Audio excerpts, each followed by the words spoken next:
Halo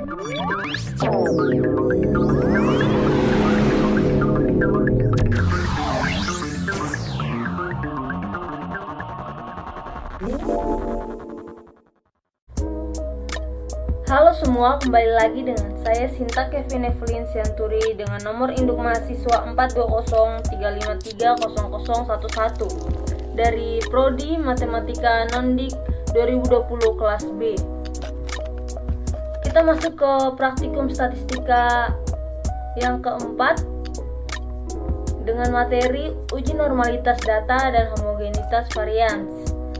Sebelumnya saya berterima kasih kepada dosen pengampu mata kuliah praktikum statistika yaitu Bapak Rudianto Manulang MSI dan juga kakak-kakak asisten laboratorium yaitu Kak Novan Setiadi Tindaon dan juga Kak Ratna Ardita Sari. Lalu kita masuk yang pertama yaitu uji normalitas.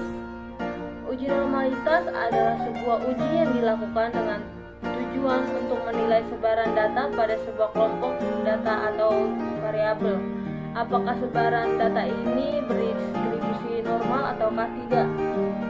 Uji normalitas berguna untuk menentukan data yang telah dikumpulkan berdistribusi normal atau diambil dari populasi normal. Pengujian normalitas suatu data tidak begitu rumit. Berdasarkan pengalaman empiris beberapa pakar statistik, data yang banyaknya lebih dari 30 angka atau bisa dikatakan N lebih dari 30, maka sudah dapat diasumsikan berdistribusi normal, bisa dikatakan sebagai sampel besar. Formula atau rumus yang digunakan untuk melakukan suatu uji dibuat dengan mengasumsi bahwa data yang akan dianalisis berasal dari populasi yang sebarannya normal. Data yang normal memiliki kekasan seperti mean, median, dan modusnya memiliki nilai yang sama. Selain itu juga data normal memiliki bentuk kurva yang sama atau bisa dibilang bell curve. Dengan mengasumsikan bahwa data dalam bentuk normal ini, analisis statistik baru bisa dilakukan. Lalu, ketentuan uji normalitas. Dalam uji normalitas terdapat indikator yang disebut nilai signifikansi. Apabila data yang memiliki nilai signifikan 0,05, maka dapat dikatakan bahwa data tersebut normal, baik itu untuk Kolmogorov atau Smirnov maupun untuk Shapiro-Wilk. Perbedaan penggunaan keduanya adalah pada banyaknya sampel yang digunakan. Jika sampelnya kurang dari 50, maka Shapiro-Wilk lebih cocok untuk digunakan dalam uji normalitas. Sementara untuk sampel besar yang lebih dari 50, gunakan Kolmogorov, Smirnov agar hasilnya lebih akurat. Lalu yang kedua itu uji homogenitas. Menurut Widiarso, pengujian atau uji homogenitas bertujuan untuk meyakinkan bahwa sekumpulan data yang akan diukur memang berasal dari populasi yang homogen atau populasi yang sama. Penghitungan homogenitas dilakukan peneliti saat ingin membandingkan sebuah sikap, intensi atau perilaku varians pada dua kelompok populasi. Bisa dibilang pengujian homogenitas adalah pengujian mengenai sama tidaknya variasi dua buah distribusi atau lebih. Uji homogenitas yang akan dibahas dalam tulisan ini adalah uji homogenitas, variansi, dan uji Burlet. Uji homogenitas dilakukan untuk mengetahui apakah data dalam variabel X dan Y bersifat homogen atau tidak. Ketentuan uji homogenitas yang pertama itu nilai signifikannya atau P-nya itu lebih dari sama dengan 0,05.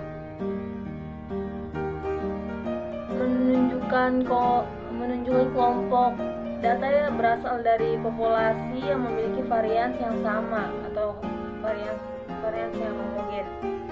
Lalu yang kedua itu nilai signifikan B-nya kurang dari 0,05,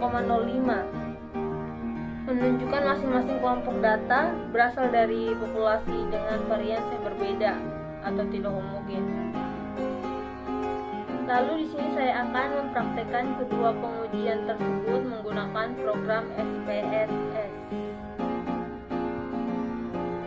Di sini saya sudah menyiapkan sampel data yang akan kita gunakan untuk uji normalitas data dan homogenitas varians. Nah, langkah pertama yang kita lakukan yaitu kita klik Analyze, lalu kita pilih menu deskriptif statistik dan kita pilih Explore. Di sini terdapat nilai dan metodenya. Nilainya kita masukkan pada list dependent dan metodenya kita masukkan ke dalam faktor list. Lalu setelah itu kita klik statistik, lalu continue, kita klik plots-nya.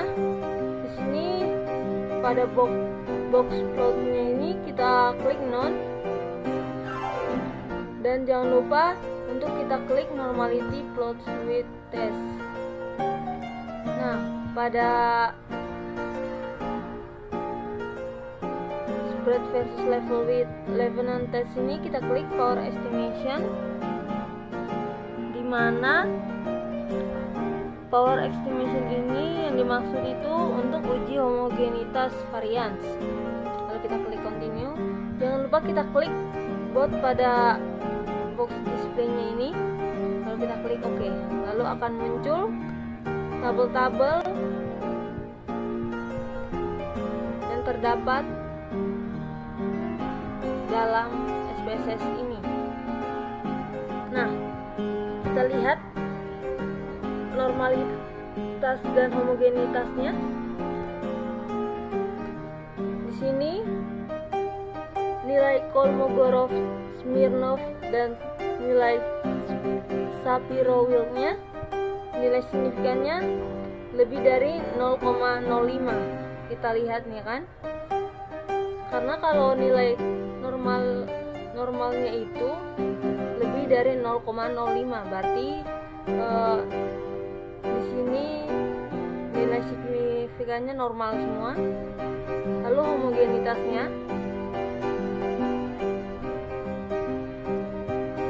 nilai homogenitasnya juga nilai signifikannya semua normal karena lebih dari 0,05.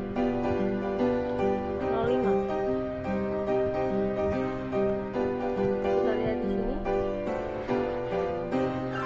nilai signifikannya yang homogen lebih dari 0,05.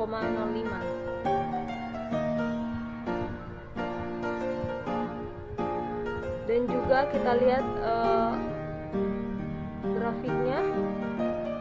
Di sini grafik normal dikatakan normal jika plot dari nilai-nilai ini terbagi rata, di mana plotnya ada yang di atas dan ada yang di bawah.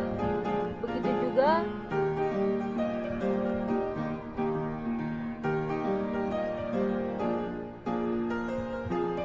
pada grafik ini terdapat grafik yang memiliki plot yang sama rata, terbagi menjadi sama rata.